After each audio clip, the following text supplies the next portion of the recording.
abandoned ship! We've been boarded!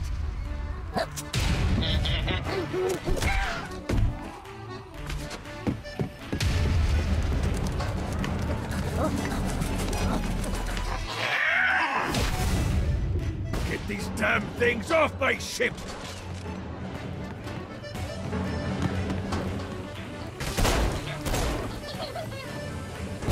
Just like the old days. Let's play. No, not another one of these.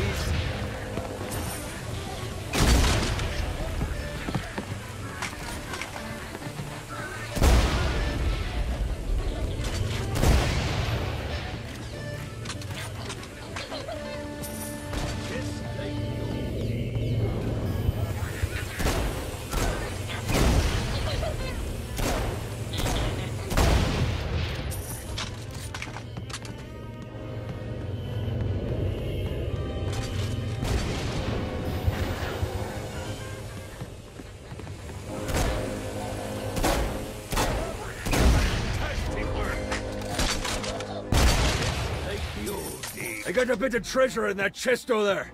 The weapon you find inside may help with our little imp problem. Ooh.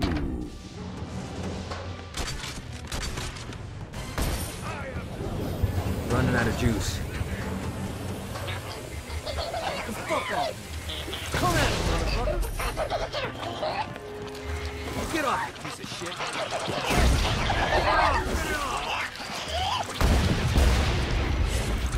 Tiny little bastard.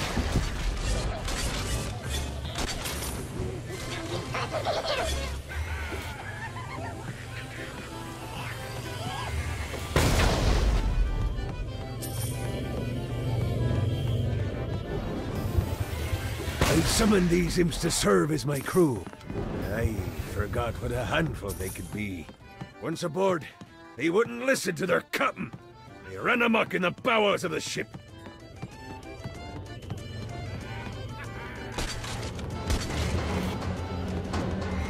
Fantastic work. No, not another one of these. Get off, you piece of shit. Good God, they're swarming me! Satan. No, not another one of these.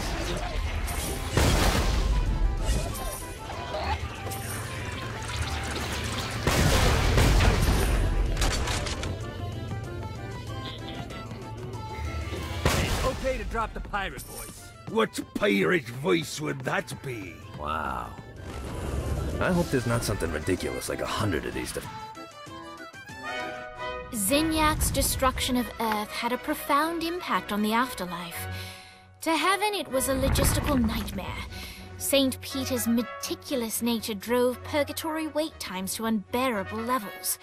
Meanwhile, in hell, where souls in pain were used as currency, it created a new era of prosperity for the wickedly enterprising. This economic boon resulted in the coffers of hell to be overflowing, which in turn piqued the interest of the most notorious man that sailed the seven seas. Long had Blackbeard been a thorn in Satan's side, robbing tax collectors on a semi-regular basis. But the promise of an immeasurable fortune drove him to be even bolder. An arrangement was reached. Blackbeard would provide information on strategic targets in exchange for a share of the profit. Johnny, who was interested in murder, not money, happily agreed.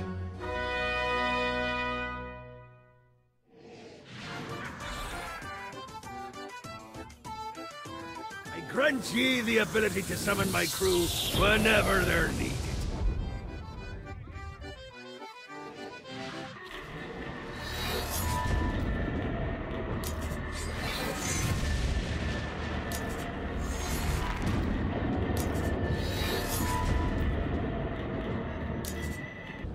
Damn it. I raided a Interpol office and found information on where the president is being kept. Evidently, they've been trapped in some sort of soul crystal inside Satan's palace. Breaking in is an impossibility. Your best bet to save them is to continue to try to draw Satan out of his palace. Running out of juice.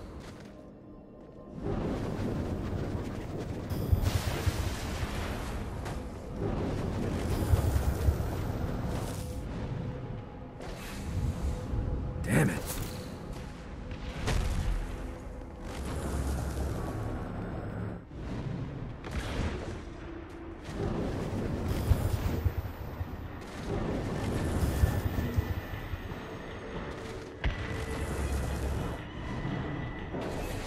Yeah!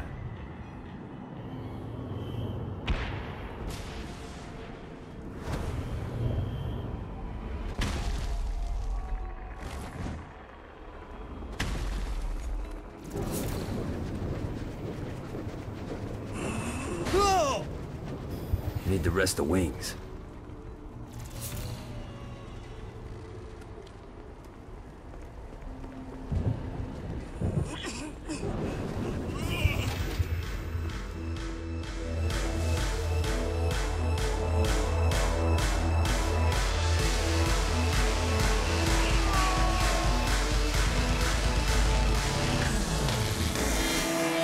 Lights up. William Shakespeare, humanity's greatest playwright, and hell's most diabolical purveyor of entertainment, looks on as a brave mortal on an Orphean quest enters. The bard's interest is piqued, and he looks to test his visitor's mettle.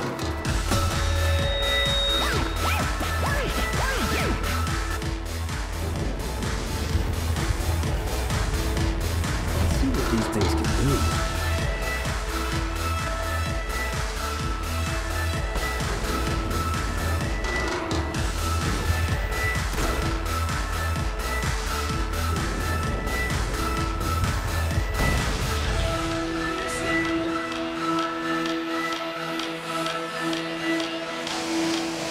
The inciting incident resolved. The time had come for rising action.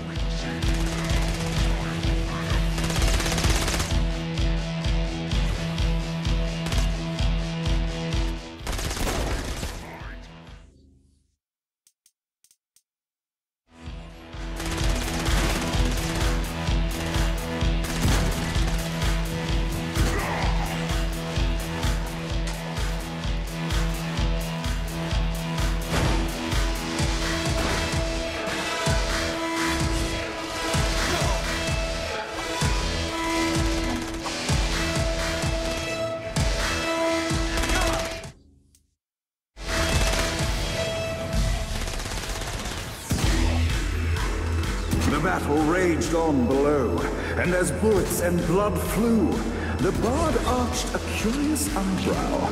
Could this mortal be the exact thing that Shakespeare needed? Arise. And now, Act 3!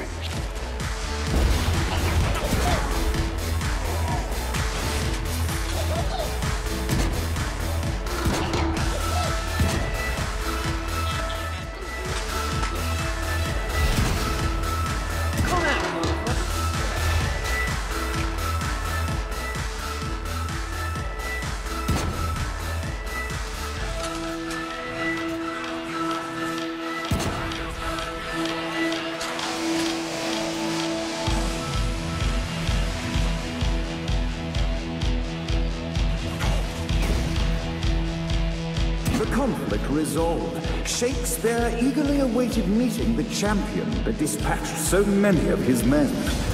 Undoubtedly, they were here for the bard's aid, and while happy endings were not being found in hell, Shakespeare always had a soft spot for comedy.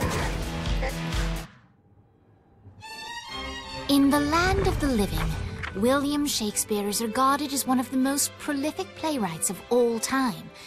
However, to the denizens of hell, the bard is seen in a far different light. After selling his soul for fame and adoration, Shakespeare served in hell as Satan's spy master general. In doing his duty, Shakespeare would punish the souls he was investigating by forcing them to perform in grotesque passion plays for Satan's amusement. But in a Twelfth Night-esque twist, Shakespeare found himself living a double life. While he projected an image of cruelty, his heart was as soft as Jezebel's. In secret, he would tutor her on the classics and act out the works of his mortal days. When Satan found out, he cast Shakespeare out of the palace, believing that the poet would be tormented by the populace of hell, far out of Jezebel's sight. But Satan had not counted on the bard's cunning. Embracing his persona of master torturer, Shakespeare and his followers, the tragedies, took root in the entertainment district, biding their time for revenge.